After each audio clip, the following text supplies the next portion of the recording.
Kesaktian Sunan Kudus diturunkan dari Sunan Gunung Jati. Sunan Kudus memiliki banyak kisah kesaktian, di antaranya membawa badong sakti dari Sunan Gunung Jati ke medan perang, yang mengeluarkan jutaan tikus sakti. Tikus-tikus tersebut tidak mati saat dipukul, melainkan mengamuk, membuat pasukan Majapahit ketakutan dan lari. Memiliki peti yang bisa mengeluarkan ribuan tawon, yang membunuh banyak prajurit Majapahit. Sunan Kudus adalah salah satu ulama Wali Songo yang menyebarkan agama Islam di tanah Jawa.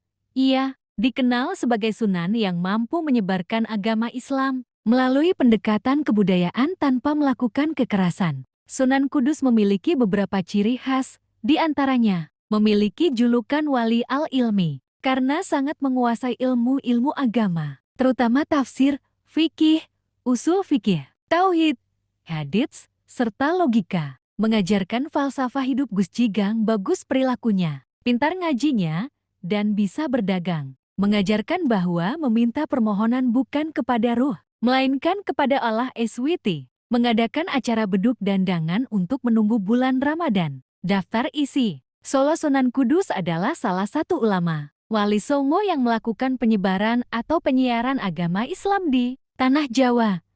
Ia terkenal sebagai Sunan yang mampu menyebarkan agama Islam melalui pendekatan kebudayaan tanpa melakukan kekerasan. Lantas siapa sosok Sunan Kudus? Berikut ini profil Sunan Kudus, asal-usul, cara dakwah dan gurunya. Dikutip dari buku Sejarah Islam Nusantara, oleh Ustadz Rizm Aizib 2016, dan makalah Sikap, Akhlak, Budi Pekerti Masyarakat di Sekitar Sunan Kudus oleh Drs.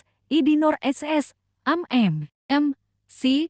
2018 Fakultas Ilmu Tarbiyah dan Keguruan, UIN Sunan Kalijaga Yogyakarta. Asal-usul Sunan Kudus, Jafar Syadik atau yang akrab dikenal dengan Sunan Kudus merupakan salah satu penyebar agama Islam di Pulau Jawa, khususnya di daerah Kudus, Jawa Tengah. Sunan Kudus adalah putra dari Raden Utsman Haji alias Sunan Ngudung di Jipang Panolan. Letaknya di sebelah utara kota Blora, dengan Syarifah Dewi Rahil binti Sunan Bonang. Di dalam babat Tanah Jawa disebutkan bahwa Raden Utsman Haji yang merupakan ayah kandung Sunan Kudus pernah memimpin pasukan Majapahit. Sunan Bundung selaku senopati Demak bertarung dengan sengit melawan Raden Husain atau Adipati Terung dari Majapahit. Dalam pertempuran tersebut Sunan Bundung gugur, sehingga kedudukannya sebagai senopati Demak digantikan oleh Sunan Kudus. Namun terdapat sejumlah versi lain mengenai asal-usul Sunan Kudus.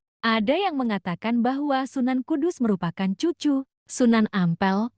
Versi lain ada yang menyebutkan bahwa Sunan Kudus merupakan keturunan Persia. Sementara itu ada pula yang menuturkan bahwa Sunan Kudus adalah asli orang Jawa, akan tetapi jika dilihat berbagai macam versi tersebut yang paling rasional adalah versi pertama yang menyebutkan bahwa Sunan Kudus merupakan cucu Sunan Bonang.